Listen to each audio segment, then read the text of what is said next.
ମୋତେ ଆଜି ସକାଳ 5ଟାରେ ଉଠିବାକୁ ପଡ଼ିଥିଲା। କାହିଁକି ପଡ଼ିଥିଲା ଆସନ୍ତୁ ମୁଁ ଆପଣମାନଙ୍କୁ କହୁଛି। ପଛ ଭିଡ଼ିଓରେ ଆପଣମାନେ ଦେଖିଥିଲେ କି ଆମ ଝିଅଟା ଜୋତା ସଫା କରୁଥିଲା, କାରଣ ତାଙ୍କ ସ୍କୁଲ ତରଫରୁ ସେମାନେ ଯିବେ ନନ୍ଦନକାନନ ବୁଲିବା ପାଇଁ। ଏଇଟା ହେଉଛି ସେଇ ବସ୍।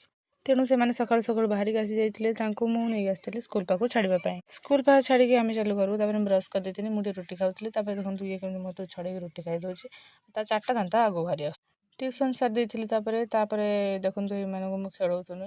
ଏ ଜଣେ କେତେ ଦୁଷ୍ଟ ହେଉଛନ୍ତି, ତାଙ୍କୁ ସମ୍ଭାଳିବା ବହୁତ କଷ୍ଟକର। ଯାହାଦ୍ୱାରା କି ମୁଁ ମୋର କଲେଜ ଓନିକି ବି ତାଙ୍କୁ ଦେଇଦେଇଥିଲି, ନେଇକି ତମେ ଖେଳ। ତାପରେ ଏଇଠି ଆମର ଗାଧୁଆ ପାଇଁ କିଛି ରୋଷେଇ ହେଇଥିଲା।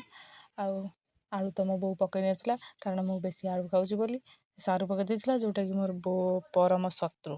ତରକାରୀଟା ଏଇଠି ରନ୍ଧା ହେଇଥିଲା, ଯେଉଁଟାକି ମୁଁ ବେସର କରିଥିଲି, କାରଣ ମୋ ବୋଉ ହାତ ଭଲ ନଥିଲା। ସେ ବେସର କେମିତି ତାପରେ ଏମାନେ ଖେଳୁଥିଲେ। ତାପରେ ମୁଁ ଏମାନଙ୍କ କତିକି ଆସିଲି। ଆଉ ଇଏ କୋଉଠୁ ଗୋଟେ ଅଣ୍ଡା ଖୋଳ ଅନେଇକି କହୁଛି ମୋ ପାଇଁ ଅଣ୍ଡା ଆମଲେଟ୍ କର। ତାପରେ ମୁଁ ଖାଇକି ଚାଲି ଟିକେ ଶୋଇବା ପାଇଁ। ଦେଖା ହବନି ଏ ବ୍ଲଗ୍ରେ। ରହିଲି, ଜୟ ଜଗନ୍ନାଥ।